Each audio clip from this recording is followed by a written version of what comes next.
We are now going to begin work on identifying the keys on the piano and what their names are. In music, we use the letter names A, B, C, D, E, F, G, and then you repeat those names over and over on the keyboard. We already understand how to identify C by the two black keys and then the white key that is just to the left of those two black keys. So if this is C, then the next note higher is going to be D, E, F, G, and because G is the last letter that we use in music, then we're going to start over again with A, B, C. And as you can see, on this key, it is once again the white key that is just to the left of the two black notes.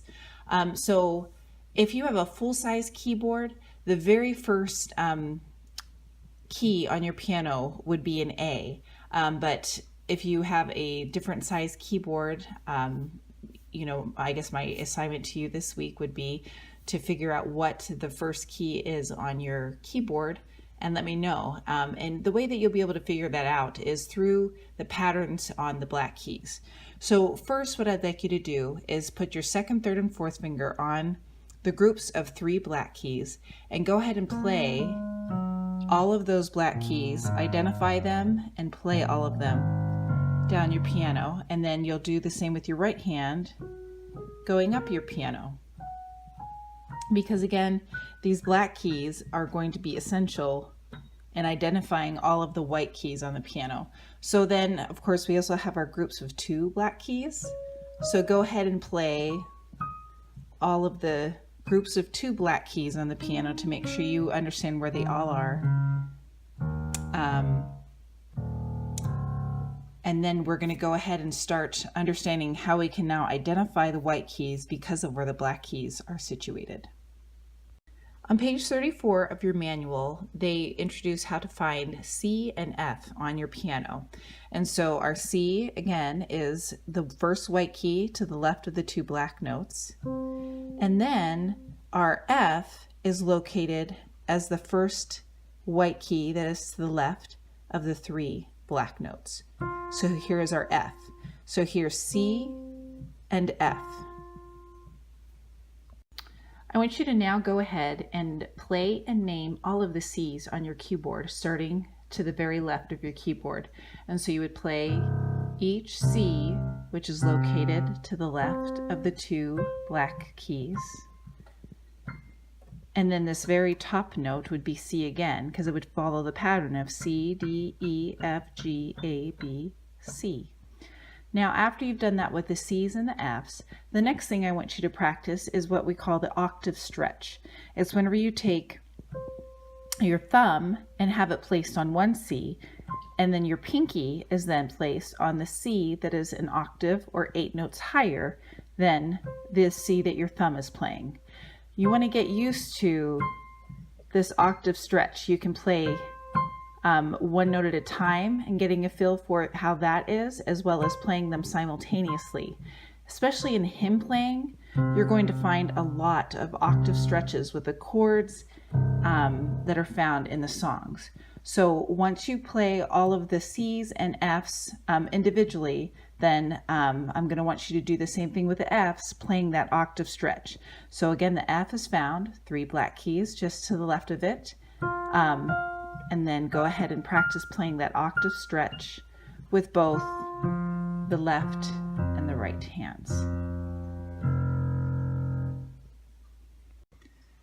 Once you're comfortable identifying the C's and F's on the piano, you're going to turn to page 34 in your manual, and you're going to be practicing this line of music where they no longer are giving you finger numbers. Instead, they're giving you the names of the notes. So here you see you have C, F, C, C, C, C, F, F, C. They want our right hand to play this line and then the left hand to play the line below. What you'll do first is make sure you're comfortable with the rhythms. So you can use your rhythmic names of das, or you can count the beats. I'll demonstrate both. So we start here with da, da, da, da, da, da, da, da, da, da, da, da, Or if I were to count to 4 beats in each measure, it would sound like this. 1, 2, 3, 4. 1, 2, 3, 4. 1, 2, 3, 4. 1, 2, 3, 4. So that's the first thing that you're going to do when you start this exercise, is get comfortable with the rhythms. Once you have done that, they want you to put your thumb on middle C, and then your 4th finger would then be lined up to play on the F. And then go ahead and say the names of the notes as you're playing. And after you say the names of the notes, then go ahead and say the rhythmic names or count the beats in each measure as you play it again. They just want us to get really comfortable with understanding that when you're playing this note here, it is always going to be a C. And when you're playing this note here to the left of the 3 black keys, it is always going to be an F. I'd like you to continue to do these exercises from pages 34 to 38. Go ahead and follow all the directions that are listed up at the top, adding the octave stretch that I demonstrated with the C's and the F's. Another thing that I want to make sure you do is whenever you play these lines that they provide with the different names of the notes, I want you to switch up the finger numbers. Here, because A and B are directly next to each other, you will be playing with your finger numbers 1 and 2, 2 and 3, 3 and 4, or 4 and 5. Whenever we had our C's and F's, because there is a distance of 4 notes between each one, I would recommend using finger numbers 1 and 4 and 2 and 5 with this exercise. But do go ahead and switch up what finger numbers you use with these, and pay close attention to your rhythms. Make sure you're getting very solid on that. And then of course down at the bottom of each page, they ask you to label specific notes on the keys. And so please go ahead and do that to just help yourself get more and more comfortable with where each of these notes are on the piano. Now that you're familiar with where all the notes are on the keyboard, they're going to be having us play hymns with names of notes instead of finger numbers. In How Gentle God's Commands on page 39, they're introducing a few new concepts. First, let's look at the time signature. We have 3 beats per measure, and the 4 on the bottom of the time signature tells us that the quarter note receives 1 count or 1 beat.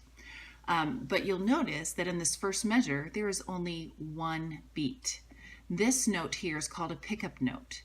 And the rest of the measure counts are going to be found here at the end of the song. So as you can see, there are 2 beats included in this last measure, and there's only 1 beat here. This is a very common approach that you'll find in music, in hymns, as well as other songs, where they'll have a pickup note, and then again the rest of the beats here at the end of the song. Sometimes it will be 1 note or 1 beat, and other times it will, differ. It's not always just 1 beat.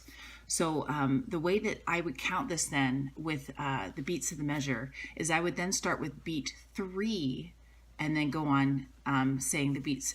So I'll go ahead and demonstrate that. So this would be 3, 1, 2, 3, 1, 2, 3, 1, 2. 3, 1, 2, 3, 1, 2, 3, 1, 2, 3, 1, 2, 3, 1, 2, 3, 1, 2, 3, 1, 2, 3, 1, 2, 3, 1, 2, 3, 1, 2.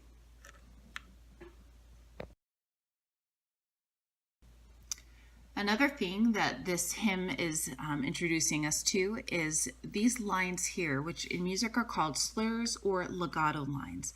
They're just asking that these notes be played nice and smoothly together, that there won't be any breaks or anything. And so in hymns, a lot of times this indicates that 1 syllable is going to be sung on 2 notes. But in general in music, it just is showing that they want these notes to be smoothly connected. This is the hand position that they're asking us to take for How Gentle God's Commands. You'll have your thumb on your left hand on middle C, and then your thumb on your right hand on the next white note, which would be D. I will go ahead and demonstrate how I'd like you to practice this, saying the names of the notes as you play. E, E, C, E, D, B, D, C, C, C, A, C, C, G, C, B, D, D, B, D, C, E, G, G, D, F, E, G, A, G, E, F, E, C, D, C.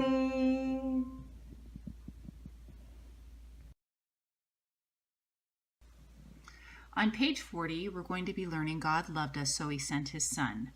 We're going to learn one new thing in this piece, and that is this symbol right here. This is called a fermata in music. And when you see this symbol where it has a curved line with a dot, these are all taking place here in the left hand, so the curve is on the bottom with the dot. But as you can see, when it's in the right hand, it's just flipped over. When you see this fermata, it means that you are to hold the note a little longer than the normal value. There isn't any science to it. It's just whatever feels right in the music. A lot of times the director will determine how long it will be held to indicate when the congregation and the accompanist is to move on. We also get to have some practice with the pickup notes in this piece as well. As you can see, there are 4 beats in each measure, but if you look at this first measure here, there are only 2 beats in this measure. And so the way I would count this then, if I were counting how many beats there were in each measure, I would start with beats 3 and 4. So it would sound like this: 3, 4, 1, 2, 3, 4, 1, 2, 3, 4, 1, 2. So then again, I would just hold out that beat for as long as I want, then continue on. 3, 4, 1, 2, 3, 4, 1, 2, 3, 4, 1, 2. 3, 4, 1, 2, 3, 4, 1, 2, 3, 4, 1, 2. 3, 4, 1, 2, 3, 4, 1, 2, 3, 4, 1, 2. This video lesson itself was very short compared to the other video lessons. However, the practicing in this is going to be a lot longer. There's going to be a lot of work involved in getting yourself very familiar with where all the notes are on the keys. And so do those exercises over and over again on pages 34 through 38 to make sure you're just very comfortable with all the C's and D's, E's, F's, G's, the A's and B's where they are on the piano. You may have found that the hymns in this section are a little bit more difficult to play, not because the hymn itself is more difficult, but because of how they're presenting it. They're only giving you the notes. There's no finger numbers, but they do give you your hand position, so take note of where your hands need to be positioned in order to play all of those notes properly. Practice, practice, practice. If you have any questions, send them my way, and happy practicing.